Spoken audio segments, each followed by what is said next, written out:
Is like a game of cards.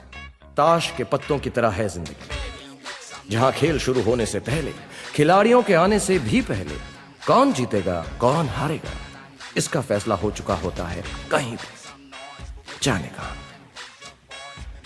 कहने वाले कहते हैं it's a matter of chance, एक इत्तेफाक है, पर इस मैजिक का भी कोई ना कोई लॉजिक है।